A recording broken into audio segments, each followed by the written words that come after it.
All right, recently the press got a hold of Donald Trump's tax returns from the 80s and early 90s.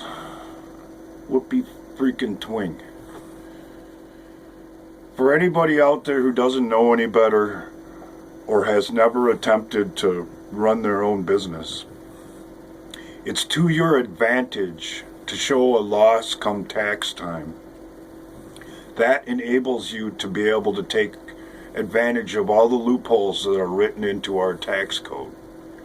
Something that Donald Trump admitted to during his election campaign, saying words to the effect that there isn't a damn one of us that wouldn't play the system if we knew how.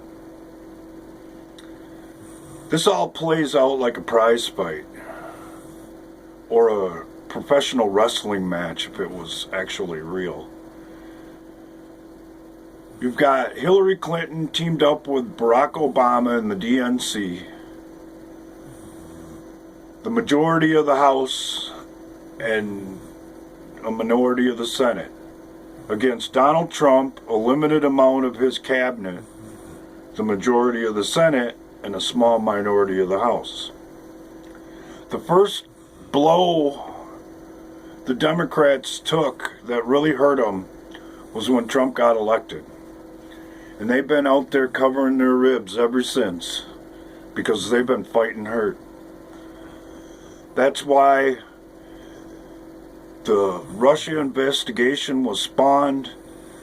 That's why the crisis at the border was called a manufactured crisis. That's why they're doing what they're doing with the Attorney General right now and the twisting of the Mueller report. They're trying to cover because they know he's got that powerful knockout punch called the FISA declassification and a couple other things that go along with it. That leads to disclosure, to exposing the system and its corruption that's been going on since before most of us were born. So anybody out there who is trying to make the argument that Trump shouldn't be in office because he's a horrible businessman, or that he's one of them because nobody has went to jail or anything just yet, obviously isn't a fan of the fight game. They don't know what they're looking at. And maybe shouldn't comment on it. For me personally, I can't wait for the declassification to come along.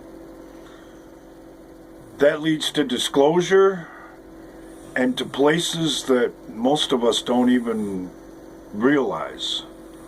It's fairly obvious that the American public and the rest of the world gets all the low-tech stuff and all the real neat little goodies and technology.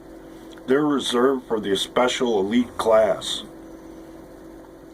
And if disclosure goes like it should, we get to find out about all that stuff. We get to benefit from them things in our lives.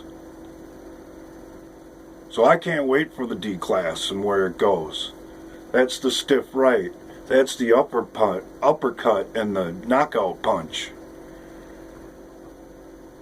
That potentially should take this country back to exactly where Trump said he was going to take it during his inaugural speech. By the people, for the people. Y'all take care.